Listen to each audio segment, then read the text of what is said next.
Bismillahirrahmanirrahim.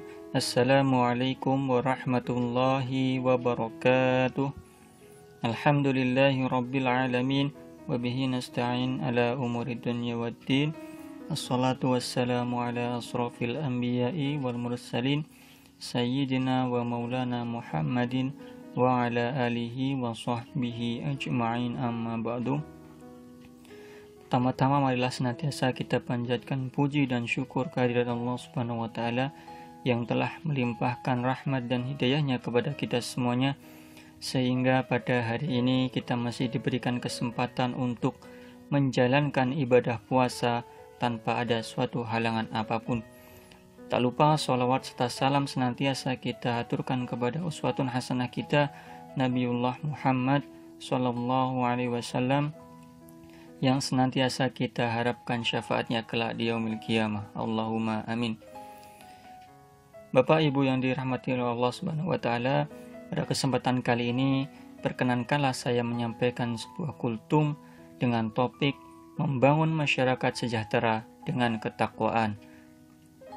Pada kesempatan kali ini saya akan membacakan sebuah artikel yang ditulis oleh Dr. Haji Abdul Rahman Rahim SIMM terkait dengan membangun masyarakat sejahtera dengan ketakwaan.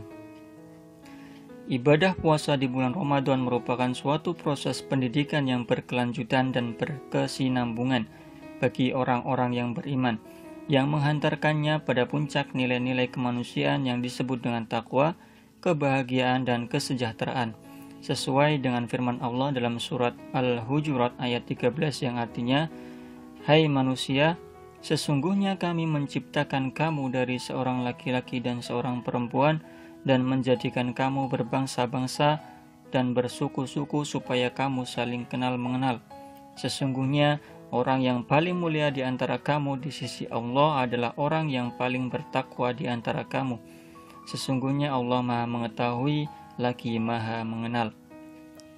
Dengan ketakwaan yang terus-menerus kita bangun dalam diri, keluarga, lingkungan, masyarakat, dan bangsa kita, insya Allah akan menumbuhkan kesejahteraan dan keberkahan hidup yang senantiasa didambakan. Kita menyadari dan kita akui dengan jujur bahwa saat ini dalam kehidupan berbangsa dan bernegara, keberkahan dan kesejahteraan masih belum sepenuhnya kita raih. Ini terbukti dari jumlah orang miskin yang cukup banyak, 26,5 juta orang atau sekitar 10,12%. Angka pengangguran cukup tinggi, 5,5% atau 13,75 juta orang. Jumlah anak usia sekolah yang tidak bisa sekolah semakin besar. Penduduk yang termasuk tunawisma, tidak memiliki tempat tinggal yang layak pun semakin banyak.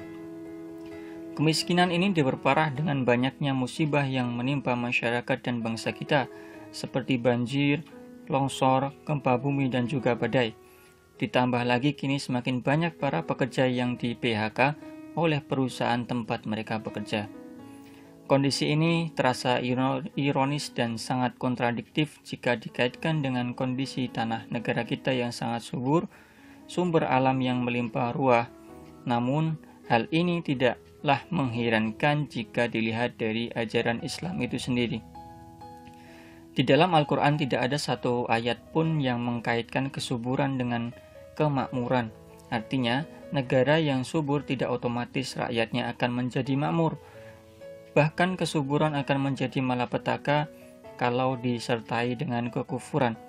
Hal ini sejalan dengan firman Allah surat An-Nahl ayat 112 yang artinya, "Dan Allah telah membuat suatu perumpamaan dengan sebuah negeri yang dahulunya aman lagi tentram, rizkinya datang kepadanya melimpah ruah dari segenap tempat, tetapi penduduknya mengingkari nikmat-nikmat Allah. Oleh karena itu, Allah menimpakan kepada mereka pakaian kelaparan dan ketakutan, disebabkan apa yang telah mereka perbuat." Kemakmuran dan kesejahteraan sesungguhnya bisa dibangun dan diraih melalui perilaku yang baik, yang berdasarkan iman dan takwa, seperti kejujuran, kecerdasan, etos kerja yang tinggi, etika berusaha, dan bekerja yang berdasarkan pada nilai-nilai tauhid dan kepekaan sosial yang tinggi. Di dalam Al-Quran dan hadis banyak digambarkan betapa kejujuran akan meraih kebaikan. Sebaliknya, khianat, dusta, korup, dan mengambil hak orang lain akan menghasilkan berbagai macam keburukan. Islam juga mengajarkan etos kerja yang tinggi dengan mengerahkan segala kemampuan yang ada pada diri kita untuk mempersembahkan yang terbaik dalam kehidupan ini yang disebut dengan itqon atau ihsan. Di samping kejujuran, etos kerja dan etika kerja yang harus kita bangun, kepekaan sosial pun harus senantiasa kita tumbuhkan. Artinya, rezeki yang kita dapatkan bukanlah sekedar untuk diri kita dan keluarga kita, tetapi di situ terdapat hak orang lain, terutama hak fakir dan miskin. Kepekaan sosial ini ditumbuhkan antara lain dengan cara memberikan sebagian harta kita kepada mereka yang membutuhkan, terutama fakir miskin, baik dalam bentuk zakat ataupun infak dan sedekah. Yang perlu kita sadari bersama adalah bahwa kesediaan berzakat, berinfak, dan bersedekah merupakan ciri utama akhlak orang yang bertakwa, yang sarana pembangunan ketakwaan itu adalah ibadah saum di bulan Ramadan. Yang perlu kita sadari bahwa ternyata kesediaan kita untuk berzakat atau berinfak akan menimbulkan ketenangan batin, kejernihan pikiran, dan bahkan harta kita yang kita infakkan akan semakin berkembang dan bertambah keberkahannya. Mudah-mudahan dengan sifat tersebut di atas, yang merupakan sebagian dari sifat-sifat orang yang bertakwa, kita bisa membangun kesejahteraan pada diri kita, keluarga kita, masyarakat, dan bangsa kita. Barangkali itu saja yang bisa saya sampaikan. Kurang lebihnya saya mohon maaf. Afwan minkum. Wassalamualaikum warahmatullahi wabarakatuh. Allahu Allahu Allahu Allah Allahu Allah